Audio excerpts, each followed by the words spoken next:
Assalamualaikum warahmatullahi wabarakatuh. Saya Muhammad Darusman, guru geografi dari SMA Negeri 3 Cibinong, Kabupaten Bogor, kaca di wilayah 1 Provinsi Jawa Barat. Pada kesempatan kali ini ingin menyampaikan pembahasan materi, ini materi penutup pada semester 1 yaitu KD 3.2 mengenai interaksi desa kota. Dan pada saat ini ingin membahas mengenai materi ya, remedial geografi keruangan desa kota, yang mana ini adalah, materi kelas 12 program, IPS.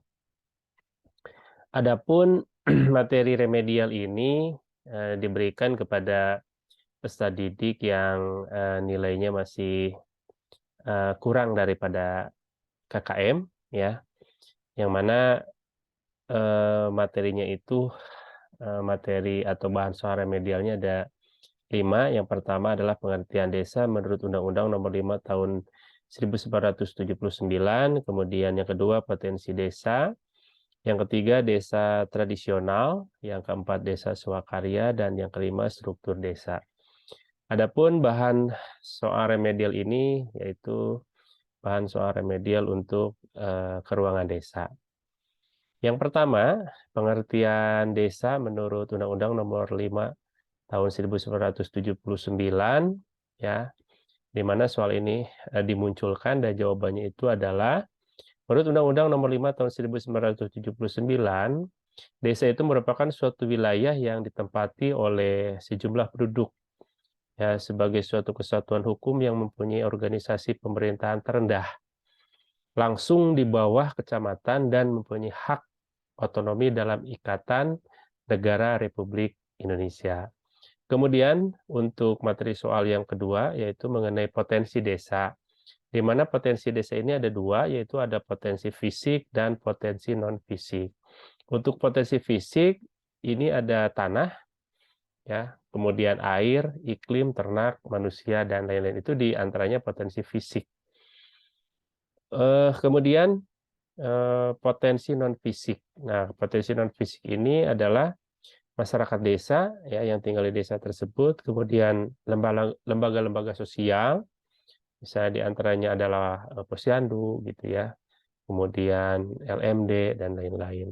Kemudian aparatur dan pamong desa dan atau disebut dengan perangkat ya, perangkat perangkat desa. Itu untuk potensi desa. Selanjutnya yang ketiga adalah desa tradisional gitu ya. Desa tradisional di sini atau disebut juga dengan pradesa adalah tipe desa pada masyarakat suku terasing yang seluruh kehidupan masyarakatnya masih sangat tergantung kepada alam sekitarnya. Ini ya mungkin di beberapa wilayah di Indonesia masih ada desa tradisional gitu. Dan peserta didik juga banyak yang bertanya, apa sih bedanya desa dengan kelurahan kan gitu ya. Oke, nah di sini dimunculkan desa tradisional. Adapun desa itu adalah dipimpin oleh kepala desa dan dipilih langsung oleh masyarakat atau oleh warga desanya, sedangkan untuk kelurahan itulah dipimpin oleh seorang lurah, gitu ya. Oke, ini desa tradisional dimunculkan dalam soal remedial, ya. Kemudian berikutnya adalah desa swakarya. Apa itu desa swakarya? Ya, dilihat dari ciri-cirinya. Yang pertama, desa swakarya itu ada istiadat masyarakatnya sedang mengalami perubahan atau transisi, gitu ya. Kemudian yang kedua, pengaruh dari luar mulai masuk ke dalam masyarakat desa. Adat dari luar, budaya dari luar sudah mulai masuk. Kemudian mata pencahariannya mulai beragam jenisnya. Jadi bukan hanya pada sektor pertanian saja, tapi sektor-sektor yang lain juga sudah mulai digeluti oleh masyarakat desa. Yang keempat, lapangan kerja bertambah dan produktivitas meningkat. Kemudian yang kelima, swadaya masyarakat dengan cara gotong royong telah berkembang. Yang keenam, roda pemerintahan desa mulai berkembang.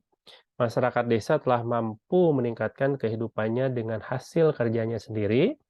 Kemudian tidak terlalu tergantung pada pemerintah pusat. Nah, itu ciri-ciri desa swakarya. Nah, desa ini ya ada di beberapa wilayah di negara kita juga di Indonesia ya, yang mana dengan semakin berkembangnya teknologi, semakin berkembangnya internet, alat komunikasi dan lain-lain, maka dengan terjangkaunya berbagai akses tersebut, maka sudah mulai desa-desa ini mengalami transisi, gitu ya, mengalami transisi menjadi desa yang terpengaruh oleh pengaruh dari luar.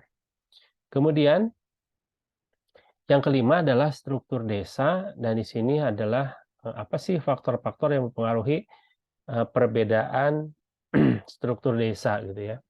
Jadi desa ini bisa terpengaruhi oleh yang pertama sumber daya air, yang kita ketahui air ini adalah sebagai sumber daya yang sangat vital, yaitu untuk kebutuhan pokok masyarakat desa.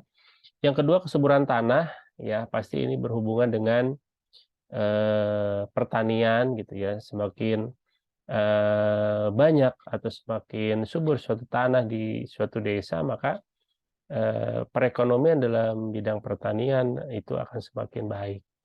Kemudian topografi. Nah, topografi ini bagaimana raut muka buminya gitu. Ada dataran tinggi, dataran rendahnya seperti apa. Kalau di Jawa Barat mungkin daerahnya atau topografinya pegunungan ya. Jadi tapi bukan hanya daerah pegunungan saja, di Jawa Barat juga ada di daerah pesisir dan lain-lain. Kemudian iklim, ya, iklim di sini juga sangat berpengaruh terhadap struktur desa, ya, misalnya curah hujan itu ya, curah hujan sangat berpengaruh sekali terhadap aktivitas atau produktivitas pertanian. Kemudian kegiatan penduduk. Nah, kegiatan penduduk di sini ya mata pencaharian yang bermacam-macam gitu ya. Apakah bermata pencaharian seperti apa? Ya, kalau misalnya di daerah pesisir ya berarti kegiatan penduduknya adalah sebagai nelayan. Maka yang berkembang di situ kegiatan-kegiatan yang berhubungan dengan nelayan. Kemudian yang keenam, ya faktor yang paling perbedaan suku desa ini adalah budaya, ya, budaya, kebiasaan, adat istiadat, tradisi dan kepercayaan gitu ya. Nah, eh, budaya di sini juga kan setiap wilayah juga pasti berbeda-beda gitu ya, tergantung daripada eh, apa namanya masyarakatnya gitu. Kebiasaan juga seperti itu. Kemudian adat istiadat ya juga ini sangat beragam ya dan luar biasa di Indonesia itu berbagai adat istiadat sangat kaya. Kemudian tradisi dan kepercayaan gitu ya, kepercayaan. Jadi itulah 5 materi yang saya sampaikan dalam kesempatan ini, yaitu sebagai materi untuk remedial ya untuk ruangan desa, dan semoga materi ini bisa apa apa ya namanya sedikit memberikanlah sharing-sharing lah gitu ya mengenai materi remedial yang saya sampaikan dan ini kepada anak-anak, dan mungkin nanti akan disampaikan mengenai materi untuk remedial ke ruangan kota. Demikian dari saya. Terima kasih atas eh, perhatiannya gitu ya, dan semoga bisa bermanfaat. Assalamualaikum warahmatullahi wabarakatuh.